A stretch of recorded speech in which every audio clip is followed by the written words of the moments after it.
Hello friends, welcome to my channel study with Shruti. आज हम इस वीडियो में देखेंगे इम्यून सिस्टम, हिमोपोएटिक सिस्टम और लिम्फोपोएटिक सिस्टम। तो हम शुरू करते हैं इम्यून सिस्टम से।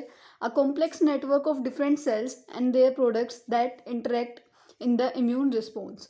ये कॉम्प्लेक्स जो है नेटवर्क होता है डिफरेंट डिफरेंट सेल्स का और उनके प्रोडक्ट्स का। ये सारे जो है इकट्ठे होके हमारा जो भी इम्यून रिस्पॉन्स होता है, जब भी हमारी बॉडी में कोई भी एंटीजन या कोई भी फॉरेन पार्टिकल पैथोजन जो आ जाता है, तो उसके अगेंस्ट ये वर्क करता है।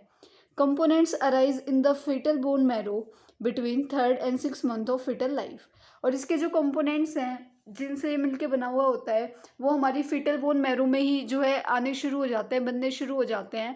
और ये बनते हैं जो 3rd और 6th मंथ, मतलब 3rd से लेके 6th मंथ जो होता है फीटल लाइफ का, तब। अब हम आ जाते हैं हिमोपोएटिक सिस्टम पे। तो हिमोपोएटिक सिस्टम में क्या होता है? Stem cells give rise to hematopoietic stem cells which give rise to following.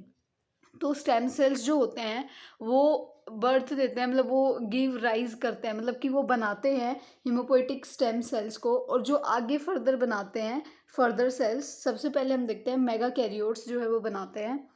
Sales give rise to platelets, thrombocytes which are involve in blood clotting and inflammation.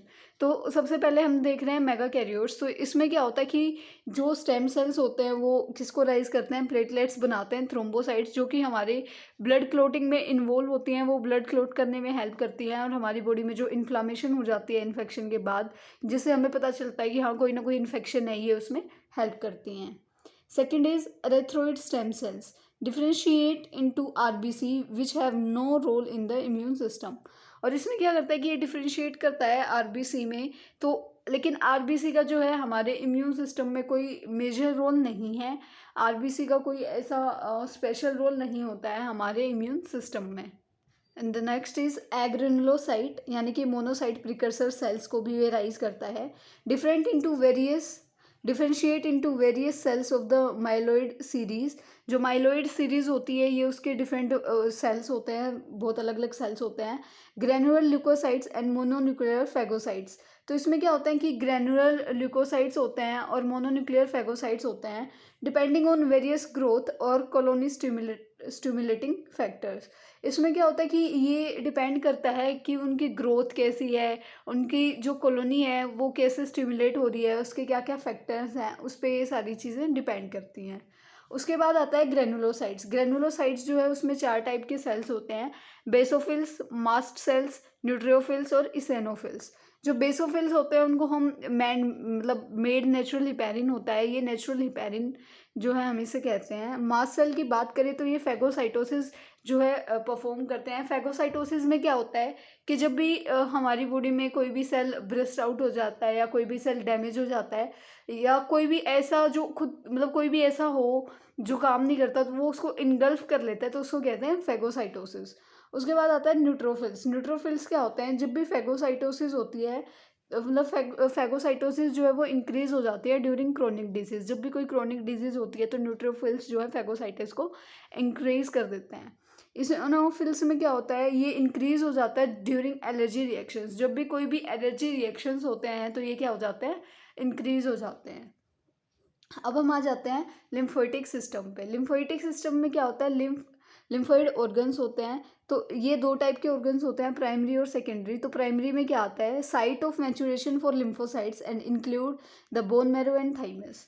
तो प्राइमरी में वो आते हैं, वो ऑर्गन्स आते हैं जहाँ पे जो लिम्फोसाइट्स है उनकी मैच्योरेशन होती है, जैसे कि, और ये बोन मैरो को और थाइमस को भी, थाइमस जो ग्लैंड होता है ये उसको भी इन्वॉल्व करते हैं, इसमें इंक्लूड करते हैं। सेकेंडरी की हम बात करें तो यहाँ पे होता है spleen, lymph nodes for lymphocyte interaction with antigen, other immune cells and accessory cells. Spleen और जो है लिम्फ नोड वो इंपॉर्टेंट होते हैं। ये किस लिए होते हैं? ताकि जो लिम्फोसाइट है उनका इंटरेक्शन हो सके, एंटीजन के साथ वो जा सके, और जो बाकी इम्यून सेल्स हैं और एसेसरी सेल्स हैं उनके साथ भी इंटरेक्शन में ये हेल्प करते हैं। In addition, tonsils, adenoids, vermiform appendix, various patches of ileum region of small intestine। और जैसे कि इनके साथ साथ ये और भी जगह प्रेजेंट होता है, जैसे कि टोन्सिल्स हो गए, एडिनोइड्स हो गए, वर्मीफॉर्म अपेंडिक्स जिसको कि हम अपेंडिक्स कहते हैं, वहाँ पे जो पियर्स पैचेस होते हैं हमारे इलियम रीजन पे स्मॉल इंटेस्टाइन के, तो वहाँ पे भी जो है लिम्फोसाइट्स जो है वो प्रेजेंट होते हैं। उसके बाद हम देखते हैं कि जो स्टेम सेल्स हैं वो राइज़ करती है लिम्फोसाइट सिस्टम सेल्स को। जैसे कि अभी हमने हेमोपोएटिक स्टेम सेल में देखा था कि हेमोपोएटिक स्टेम सेल जो है कहाँ से राइज़ होते हैं स्टेम सेल से, वैसे ही लिम्फोपोएटिक स्टेम सेल्स जो हैं वो भी स्टेम सेल से ही आते हैं, और ये डिफरेंशिएट होते हैं टी और बी लिम्फोसाइट्स में, और इनके अलग अलग प्रोसेसिंग होती है जब ये थाइमस में या फिर बर्सा इक्विवेलेंट में जाते हैं।